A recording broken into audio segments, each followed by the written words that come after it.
तेज आग की लपटें ईरान के लिए आई एक और मुसीबत है। ईरान की जेल में लगी मौत की आग में झुलसे कैदी। महसा अमीनी की मौत के बाद जब गुस्से की आग में झुलस रहा था ईरान, तब तेहरान की जेल में लग गई मौत की आग। ईरान की राजधानी तेहरान की एक जेल में भीषण आग लगने से 8 कैदियों की मौत हो गई, जबकि 61 कैदी गंभीर रूप से झुलस गए। ये आग तेहरान की एक जेल एविन जेल में लगी। इस जेल में खासतौर पर राजनीतिक कैदियों और सरकार विरोधियों को रखा जाता है। ईरान सरकार ने जेल में लगी आग पर अपनी तरफ से स्पष्टीकरण भी दिया, जिसपे उन्होंने बोलते हुए बताया कि शनिवार को कैदियों के बीच झड़प के बाद ये आग लगी, लेकिन मानव अधिकार समूह ने सरकार की सफाई को सिरे से नकार दिया। उनका कहना है कि उन्हें सरकार के इस बयान पर संदेह है और मृतकों का आंकड़ा इससे कहीं ज्यादा है।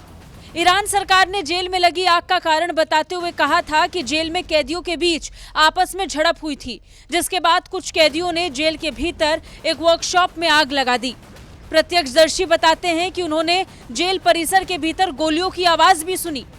वहीं ओस्लो के ईरान ह्यूमन राइट्स ने तथ्य छिपाने के ईरान सरकार के लंबे इतिहास का हवाला देते हुए आग लगने के कारणों को खारिज कर दिया। संगठन की तरफ से कहा गया कि एविन जेल में लगी आग में मारे गए कैदियों की संख्या आधिकारिक आंकड़े से अधिक हो सकती है। मानवाधिकार कार्यकर्ताओं ने कहा कि भ्रम की स्थिति उस समय पैदा हुई जब सरकारी टेलीविजन पर रविवार को ऐलान किया गया कि जेल में लगी आग से 40 लोगों की मौत हुई, लेकिन इसके कुछ ही मिनटों बाद इसमें सुधार कर इसकी संख्या 4 बताई गई। बता दें, ईरान की इस जेल में आग तब लगी जब पूरा देश 22 साल की एक लड़की की पुलिस हिरासत में हुई मौत के बाद से उबल रहा है। महसा अमीनी की मौत के बाद हिजाब के विरोध में हो रहे प्रदर्शनों को अब तक महीना भर नहीं हुआ, लेकिन विरोध की ये आग तेजी से फैलती जा रही है। बता दें, अमीनी की 16 सितंबर को पुलिस हिरासत में मौत हो गई थी। पुलिस ने उसे 13 सितंबर को गिरफ्तार किया। आरोप था कि तेहरान में अमीनी ने सही तरीके से हिजाब नहीं पहना था, जबकि ईरान में हिजाब पहनना जरूरी है।